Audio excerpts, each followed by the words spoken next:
All right, everyone. The Young Turks, which have already sold out to corporatism after having spent a few years early on as semi-independent, it's fairly clear the direction that they're going. And this can be a problem within alt media.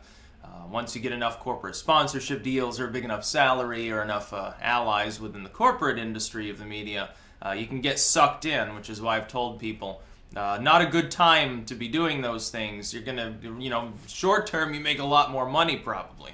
Long term, you lay waste to the credibility that could sustain you for a lifetime of alternative media sort of work as you grow over time. You can sell out, you can make a lot of money and a lot of friends that will then stab you in the back down the road probably. I wouldn't be interested in doing that, but some people are unfortunately going down that road.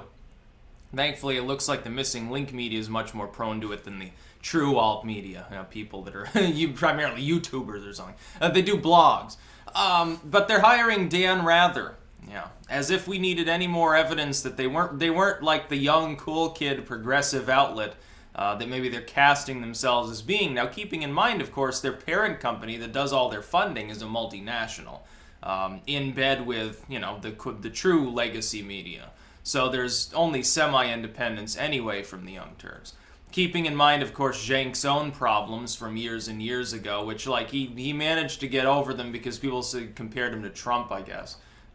Despite the fact that there's no comparison, we have, absolute proof of what Cenk was speaking about at the time. I think it was mid-2000s. Okay, he was younger, but, who gives a fuck? He's a hypocrite because he's not going to give that a pass to any independent commentator. To say, whoa, somebody said Nazi thing 10 years ago. They must still be like that. We should do something about them. Well, use your own logic, dude. Dan Rather, Mr. Legacy Media himself, and nothing says youth appeal like Dan Rather as well. Of course, everyone knows that people who are up-and-coming voters, they need some political front to influence them. What better way than to have it's a news outlet that maybe was cool for the early millennial crowd. Young Turks is it was like the cool kid off-hook media maybe, 10 fucking years ago or something. Dan Rather and Clintonian politics. It's really going to get Generation Z whipped up into a frenzy. No, what they're doing is they're trying to pander to a shrinking pool of millennials that are still left-wing partisans. The problem is that even millennials that started out hyper-partisan because of Obamaism, ultimately, that's declining away. I see it fairly consistently now. A lot of other millennials that were, far left in some cases, or at least liberal, or considered themselves Democrats, have moved on to other different types of ideology. Some have gone further left. They warped past neoliberalism. They're like Green Party members, or they became at least, Bernie Sanders progressives. Democratic socialism, which you vote the tyrant into power instead of the tyrant blowing your head off to gain power.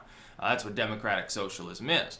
Now others, they lean more libertarian. They went sort of the way I went, through Ron Paul and stuff. And others they've become alt-right or whatever. But they're leaving steadily the partisan politics behind. This is true for certain aspects of the Republican Party too. They're suffering less, but there is still an exodus away from the partisan side. Trump, of course, having been a Democrat, only lately became officially a Republican at all, and his views are not in lockstep with what the Republicans had held maybe even 5 years ago. He's not a Romneyite. There are some similarities. There are some issues on which we don't even know exactly which way he leans because he hasn't made them issues yet. As far as taxes or guns go, though, he's more like a pre-Reaganite Republican. He's more like a Dwight Eisenhower, actually, oddly enough, than he would be a modern Republican, so-called. Or I should say at this point, a pre-modern Republican. Because we've got a new age of the Republican Party under Trump. It doesn't matter whether he could completely crash and burn his presidency, be a one-term disaster, it would still overhaul the Republican Party. It would still change things. The neocons will never recover from this. That's another prediction I'd be willing to make at this point. They're not going to recover. They're not going to be able to do bullshit anymore. Look at what happened to poor Jeb. Even Marco Rubio, who was basically a coherent, much younger version of Jeb Bush, with a bit more youth appeal, even his candidacy was third wheel. Look at Kucinich. I think, that speaks for itself. He was too busy using the campaign contributions on the plate in front of him at dinner time. It was insane. Every press conference must involve pizza, hot dogs, or a steak, and then some witty quip about how he likes his steak rare. and this somehow makes him more hireable for the job than Donald Trump. Or Clinton, who at this point I don't even think could chew a steak. But when the Young Turks cast themselves as progressive and they're hiring Dan Rather, it's like, what are you talking about, dude? This is the funniest shit that I've heard in a long time. There's plenty of humor right now to go around in politics, so, it's a great time for me. Whether Trump won or lost, I knew that the upcoming years were going to be some sensational bullshit. Because if Clinton won, I'd get to complain about the fact that she'd be warmongering in order to pretend to be one of the boys. I can do the presidenting thing as good as any man, and I'm going to shove these cocks aside. Literally, I'm going to shove the penises out of my way and be the best president. In order to do that, she would have had to have started a war or two. Let's face it, people would have expected it. Otherwise, even a lot of females would be saying, oh, see, females shouldn't be president because, weak on foreign policy. Oh, how wrong you would be. It would definitely be American imperialistic projection time under Hillary Clinton. Trump, oddly enough, has shown a lot of restraint. He's a Republican. So it definitely shows that he's not a lifelong Republican in the Reagan sense, that he's managed to hold off bombing anyone significantly so far. We are still conducting strikes in Yemen. By the way, to people who say I just suck Trump's cock or something, I do oppose that. I will oppose that. It's still the same Obama-era covert war. It's just a little bit different from the overt warmongering of a W or a Clinton. They want to march in with a grand army very visibly and throw their cock around. Donald Trump seems to lean more towards the Obama side of, I'm going to let the generals handle it, not say much about it, and they'll do covert operations. He of course, his fans, latch on to this. Oh, well, I don't want the enemy knowing what we're going to be doing.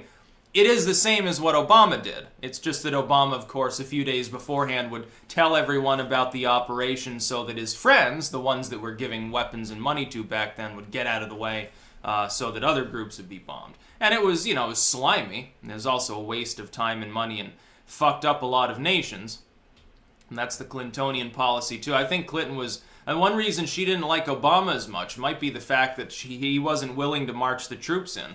Like, maybe she probably wanted to invade Libya, not just run a bunch of anti-air campaigns over, basically telling the French to fuck off, because they were sort of the closest relation within the NATO sphere to Libya. The French are like, no, you may not do this. And the United States like, no, we're going to do this, and you're not going to really do anything about it. And, of course, it was a mistake, and then ISIS metastasizes there. Dan Rather, a progressive, my goodness. And we're a progressive news network, says Shank.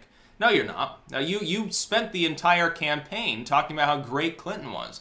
You would throw a few asides on Bernie and say, well, yeah, he seems like a cool guy, he's got some cool ideas, but as soon as he drops out, you're like enraged at any of his fans that refuse to jump aboard the Clinton bandwagon, despite the fact that there are diametrically opposite positions that they took on a host of issues. Clinton was we can't afford universal health care and we just need to reform Obamacare, which is a corporate healthcare sort of system, by the way. It was written by the pharma companies with help from Gruber, who came here and tried to defraud our state working with single payer, to the point where even the governor lost his job partially over this fuckery.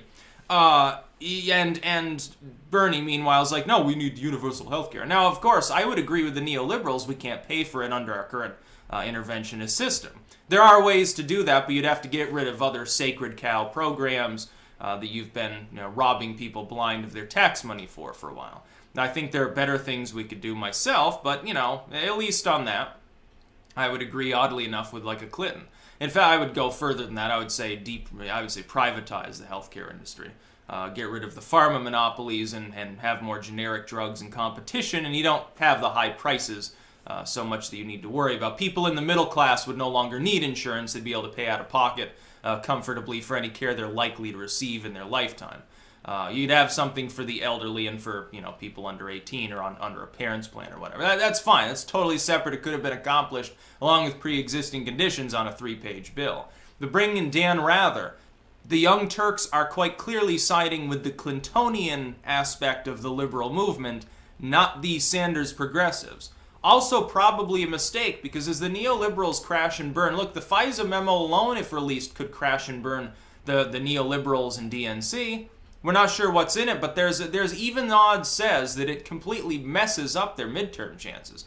the amount of stress on the neoliberals will be so significant that some young upstart that would never have been considered viable for an upper level position, head of DNC or like deputy head or a presidential candidate or vice presidential or whatever, someone who wants to be next Secretary of State, people who would not be considered viable. They're not experienced enough, they're not neoliberal enough, they don't bode well enough for the business Democrats, may start rising up because of the fury as people jump off the neoliberal side, say, well, enough of this screwery, threaten to go Republican or third party, and ultimately some of those people end up emboldening like the progressive movement or the blue dog sort of Democrat movement.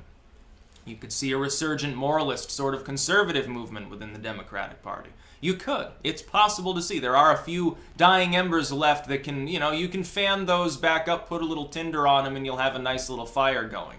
It may not be able to overwhelm the dying flames of the centrist core, the DNC sort of shills, the corporatists, but it would certainly cause a lot of chaos. It would also give Trump 2020 quite easily, because there would be no candidate you could run that could secure enough of the votes and energize enough of the party to actually win. It wouldn't be possible. Trump could have a mediocre showing and still run away with it, probably grab up half the blue states at that point. It would be significant within our history as a nation in the political sense. But Dan Rather is not exactly going to help. All of these groups that support like the neoliberals, like the Young Turks do, they're vying, they're maneuvering themselves into a position to try to compete with the alt media, which tends to lean away from the left. It's not necessarily pro-right wing so much as it's anti-neoliberal, because like neoliberal and neocon we've identified largely as the same fucking shit. Like John McCain is no more well-liked among the so-called right-wing commentators of YouTube than Hillary Clinton. I think they'd be rated about even. There wouldn't be a big difference there. Or a Lindsey Graham, he'd be like half a step above at most. He'd still get like a D+ average, maybe, if we were giving him letter grades. I'd give all of them Fs. Actually, I wouldn't even be generous enough to give them that. They don't get their 59 points. They get 0. They get sub-0 points. They get negatives. They get points off from me. So they're trying to maneuver to take advantage of, like, they're trying to propagandize to like Gen Z or the younger millennials. Get that youth vote back. Get the mojo back that Obama spawned. I'm sorry, I don't think Dan Rather could. How much longer will Dan Rather even be above the ground, dude? Dan Rather's an old man. Yeah, youth appeal up the ass. I'm sure this is going to work. But you're taking old favorites that are more like young Generation X figures. People that were popular, 20, 30 fucking years ago, like when I was a little kid. And you're projecting that as though it still has relevance. Here's the loss of the culture war by the old center. By the old neolibs and neocons. They don't know what they're doing. They still think that these kind of people are cool within a pop culture framework. It's no.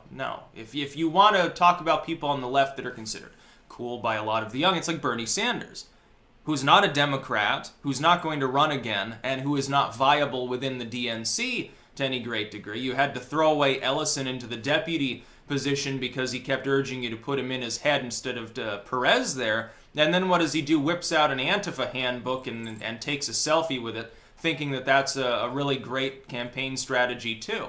You're not playing with a full deck. The strategy's just not there. Schumer just backed down on immigration. Now he's trying to play big boy again and say, no, the wall is back off the table. I changed my mind. I don't know, dude. It's a mystery how you think that that's going to actually work.